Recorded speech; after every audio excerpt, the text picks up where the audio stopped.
Hello, this is the trade site Forex market preview and international economic data roadmap for the week beginning Sunday, the 7th of June, 2020, ending Friday, the 12th. Hope you had a good trading week. Interesting stuff. We did get a little move. Here's the dollar index daily chart. You can see we actually headed down here.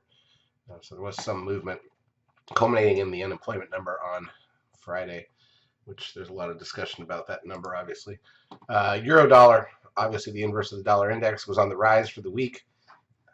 Ended the week on a 9-bar started phase completion. Pound dollar didn't do as much, but we had that 13 buy signal a couple weeks ago, and that's been up since then, up about 400 pips since the buy signal. Aussie dollar almost to highs here, looking for a potential breakout. Euro yen has actually finally made a move for the first time in a while. Pound yen also up this week. Pound Swiss about to get a 13 sell signal. In fact, nope, it recycled on Friday. Sorry.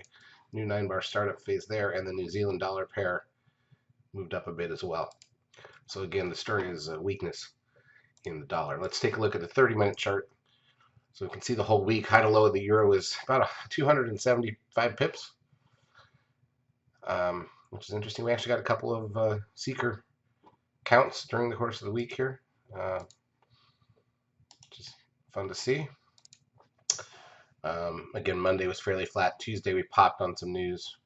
Wednesday not much. Thursday was the bigger move, and Friday actually kind of uneventful, even though we got the NFP number and the unemployment number. High to low for the week on the pound dollar is about 350 pips. So this is why we were able to make some money, because the ranges were decent, although we didn't do anything on Friday ahead of the NFP data per se. Obviously, you could have done it yourself, but it wasn't as much there for us to do. All right. Now, in terms of economic data coming out for the week ahead, let's take a look at all of that. There's actually quite a bit. Bank holiday in Australia to start the week. In Japan, we've got bank lending current account final GDP at 7:50 p.m. Sunday evening. That's Eastern time. These are all Eastern time. Going into Monday, 1 a.m., economy watchers sentiment, German industrial production, Syntex investor confidence. Housing starts out of Canada in the morning. Retail sales monitor out of the UK. Money stock out of Japan. Business confidence out of Australia and New Zealand Monday night.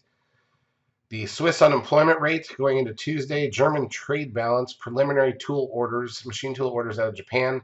French trade balance. Final employment change out of Europe. And then their revised GDP number. We got the NFIB Small Business Index out of the U.S., corporate profits out of Canada, final wholesale inventories and JOLTS job openings at 10 a.m. Eastern Time on Tuesday.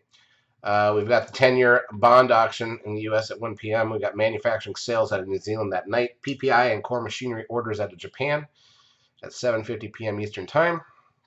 Westpac consumer sentiment out of Australia. China does their CPI and PPI. I like that those both come out together over there. French industrial production, M2 money supply out of China along with their new loans. And then the big number, the big stuff here in the U.S., we have CPI Wednesday morning and then crude oil inventories, but a Fed rate announcement. Obviously, we're not expecting any rate changes, but it's the discussion that will matter, what the Fed's outlook is. So that's a 2-day meeting starting Tuesday. I bet the market will be really interested in those comments. That might make for a late Tuesday and Wednesday until the announcement at 2 p.m. and the press conference at 2:30. Some other junk here. Then we're going into Thursday. French final private payrolls, Italian industrial production, Eurogroup meetings, PPI here in the U.S. along with our weekly initial and continuing jobless claims numbers. Then Natty Gas 30-year bond auction, New Zealand's business manufacturing index, their FPI, foreign direct investment out of China. Japan's got their revised industrial production, UK's GDP, goods trade balance, index of services, industrial production, and construction output at 2 a.m. Eastern Time Friday, going into the last part of the week here. Europe, we got French final CPI, Italian quarterly unemployment rate,